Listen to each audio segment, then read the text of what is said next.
guys, welcome back to Too Far Gone. Today we're going to take a look at two things, and the first one up is going to be on how there's American companies investing money into stopping certain things from happening or advancing in British Columbia. And the second one is going to be about Jagmeet saying, but we're going to talk about that one at the end. Let's check it out. American millionaires are funding the destruction of BC's economy by giving huge amounts of cash to anti-growth environmental groups operating in BC. Between 2003 and 2019, U.S. foundations have funneled $1.28 billion into groups that oppose Canadian resource development projects. NGOs like the David Suzuki Foundation received large donations from the United States. These activist organizations do not always disclose their foreign funding, have a major influence on public policy and opinion. The actions of these NGOs have stopped or delayed billions of dollars worth of investment in Canada, resulting in hundreds of thousands of jobs lost. It's time we take action to stop this, and that's exactly what John Rustad is doing. We're roughly 1 month into Donald Trump's presidency, and we are seeing a reshaping of the global order and a less safe and stable world. In less than a month, Donald Trump has already cozied up with actual dictators like Vladimir Putin, while calling our ally, President Zelensky, a dictator. But let's be clear. Zelensky isn't the one who's ignoring laws and disregarding the courts. Zelensky is the one who lies through his teeth about who started the war.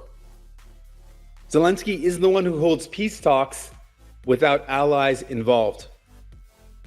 Zelensky isn't the one who is threatening to take over and invade other countries. That's Donald Trump.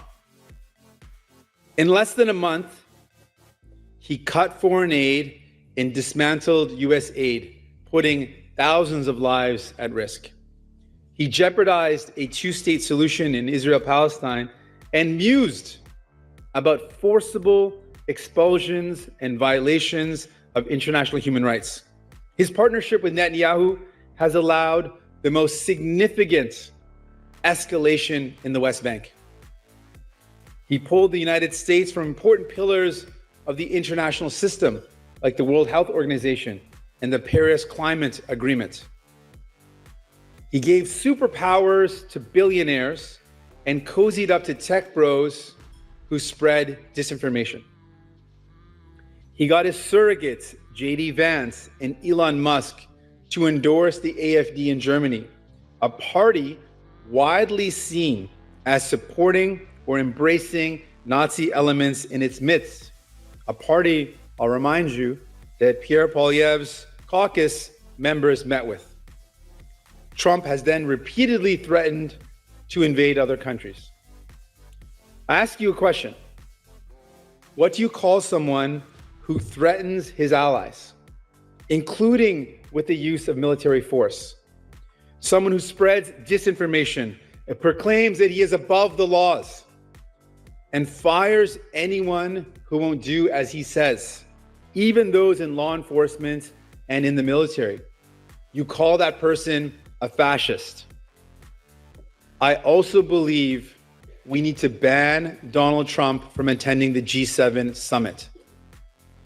Donald Trump should not be welcome here. Why would we invite someone who has threatened our very democracy, our very sovereignty? Why would we invite someone who has threatened our economic well-being? Why would we invite someone who threatens our allies and threatens the world's stability? Why would we allow a convicted criminal into our country? Why would we invite someone who has such disdain for multilateral organizations? Instead, what we should do is use the G7 summit as an opportunity to work with our allies on a plan to resist Donald Trump and his dangerous threats to the world. Yep, Jagmeet Singh, just like the rest of the government, has pretty much completely lost his mind. Like, this is, I mean, wow, be careful out there. Wow, wow.